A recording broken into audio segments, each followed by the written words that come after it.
नमस्कार मित्रांनो, मी रसिक डोले. माझ्या नवीन ब्लॉगमध्ये स्वागत आहे. मग काय मित्रांनो, मी बोललो आता माणगाव ते महाडचा प्रवास दाखव कसा होतोय तो. तर चला, आता माणगावतून बस निघालेली आहे. आता बघाच तुम्ही माझा आजचा माणगाव ते महाड प्रवास. काल क्रिसमस असल्यामुळे आज बस बघा किती खाली आहे. आता आपण तिकीट काढूया. मी काय आता तिकीट नाही काढणार, माझ्याकडे पास आहे. तुम्हाला दाखवतो पास कसा असतो. हा बघा, हा आहे बसचा पास.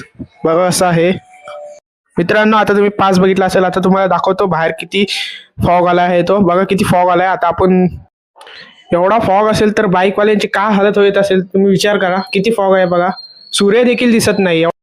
आता आपण फॉगचा आनंद घेत घेत पोचलो आहे लोणेर येथे. आता आपण लोणेर येथे पॅसेंजर मला वाटले पॅसेंजर पहिले चढतील, पण बघा पहिला माझा मित्रच चढला आणि त्याच्या पाठोपाठ पॅसेंजर.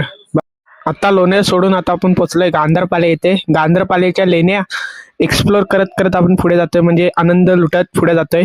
बघा लास्टपर्यंत आजचा ब्लॉग.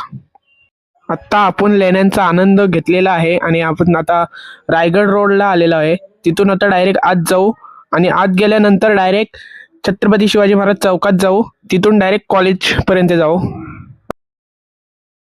आता आपण आलेलो आहे चौकात. सोबत आहे मित्राला बोललो आता डायरेक्ट कॉलेजमध्ये जाऊ. मग का आलो कॉलेजच्या बाहेर आणि बोललो आता इथेच एंड करू ब्लॉग. आजचा ब्लॉग कसा वाटला नक्की कमेंटमध्ये सांगा.